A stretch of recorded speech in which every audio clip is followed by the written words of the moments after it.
Ladies and gentlemen and boys and girls, children of all ages, what is up? The King of Lightning is here today bringing you guys and gals Bleach chapter reviews. Today, Bleach chapter 645. If you haven't seen the live reaction yet, in this corner right here, annotation, as well as a link in the box below. Now, this week's chapter of Bleach is fairly straightforward because, in all honesty, all it really is Kyoraku.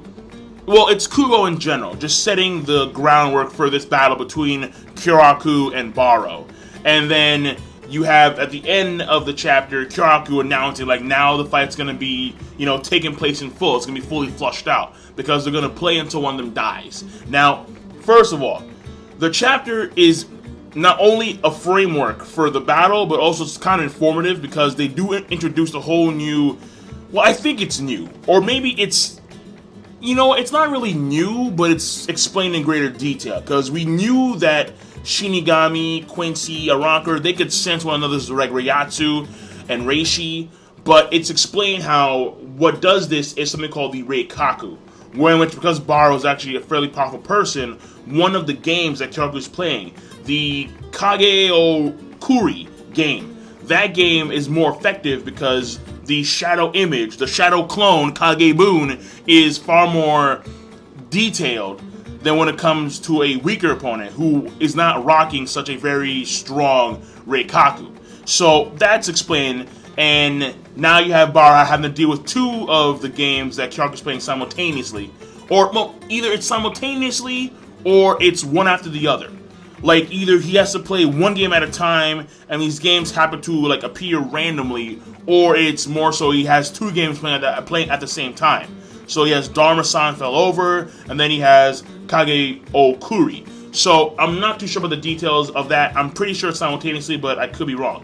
Now, that being said, Barou does have the intel over Kyoraku when it comes to this battle, which should be an advantage in Barou's favor. However, Kyoraku is still the puppeteer and Barou being the puppet, because I think when you're fighting against Kyoraku, no matter what happens, you have to play the game, apparently, alright? Like, it's some straight up Jigsaw, it's all the Saw, and like, I think 7 movie installments, like, you want to play a game, like, it's straight up that, alright? He has no other choice but to play the game.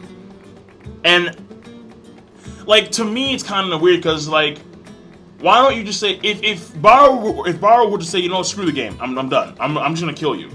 Like, what would happen? Like, would his Shikai automatically kill Barou? Or like I'm not too sure. So, because it's been some time since I've actually seen Kyoraku's Shikai in action. His Bankai may do something like that. Who knows? But his Shikai, I'm not too sure. So, there are still some details that need to be explained, but the foundation is there nonetheless. Now, what's also fairly fascinating in the chapter is Nanao-chan being able to catch up with Kyoraku fairly quickly when he does the Dharma-san Fell Over, and he abides by the game's rules, where he's able to see the Reiatsu. He does this, like, either, maybe it's a, because I'm not sure how he did it exactly, but either it's something to do with his Shunpo, or it's more or less the Shikai's ability when it comes to that version of the game, where he's able to actually, like, just blitz towards that corner right there where Barou was hiding, and then come behind him. And Nana was able to, like, follow him. So either she also has a very impressive Shunpo, or it's more or less she knows the games that Kyoraku Shikai is playing at that instant, because she's the vice captain of the squad. So she would probably know this kind of stuff. So I'm not too sure. I'm not sure at all. But if it is the relationship between those two, and it's the Shikai, then okay, fine. It is what it is. So that, I don't think that's very important, because Nanao is not involved in the battle. It's just mainly Kyoraku and Barou. It's just those two going at each other right now. And overall, that's really the chapter in a general nutshell. I do like how Barou, like, he's doing his thing, alright? He's doing his thing, even though he's being manipulated right now by the Shikai Kyoraku. He's able to actually wound Kyoraku in the process in the foot. That was very good.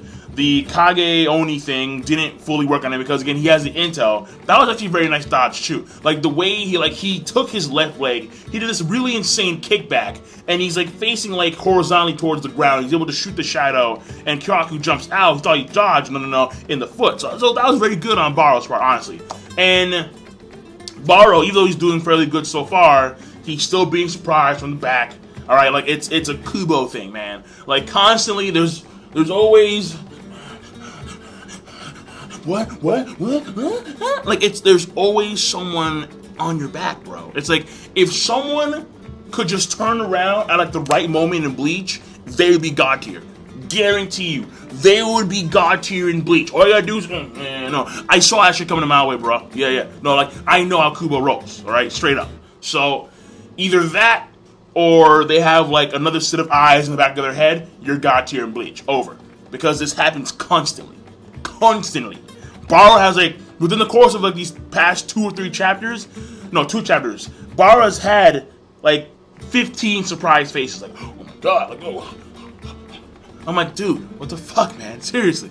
So, and there's more to come, obviously, because the shadows aren't going anywhere. They're not going anywhere. So far the fight's looking pretty good. I like the setup. I like how things are flowing, and it's a nice change of pace, and it has good potential because we're gonna hopefully see Kyoraku unleash some Bankai stuff, some genuine hardcore Bankai stuff, not some Urahara. I think it was Urahara who said, "Oh, like my Bankai shouldn't be used. It shouldn't be seen." Like, no. Screw that. Use it. Show it. Stand and deliver. One last thing before I go. When it comes to the last page of the chapter, there is a small panel of what appears to be a little girl holding Kyoraku's hand. And my take is that little girl is probably his Zanpakuto spirit, his Zanpakuto manifestation. Because we know that there's a filler of the Bleach Zanpakuto manifestations, but that's all filler. So that doesn't count. So when it comes to his Zanpakuto, we haven't seen it yet to my knowledge, at least as far as I remember. Therefore, I'm going to assume that his Zanpakuto spirit, for the time being, is a little girl, and he plays these games based on her whims. So his Bankai may have something to do where, like, she grows up. I don't know. I have no idea. But you remember how, like, way back when, where you had basically the Shikai of Zangetsu, which was, Yuha, but like he was Zangetsu. And then the Bankai was the younger version of Zangetsu. So something like that could be the case with Kyoraku too, but I'm not too sure. But overall, the chapter, that's my guess, that's my theory, that's my assumption. So overall, the chapter, I think it's actually a fairly good chapter, good plus chapter, because it does set a strong foundation. It is very informative, and the fight is looking fairly promising based on these 2 chapters. So that's it. I'm done. King of Lightning. Rate the video, comment, subscribe, give me your thoughts as always, and have a nice goddamn day.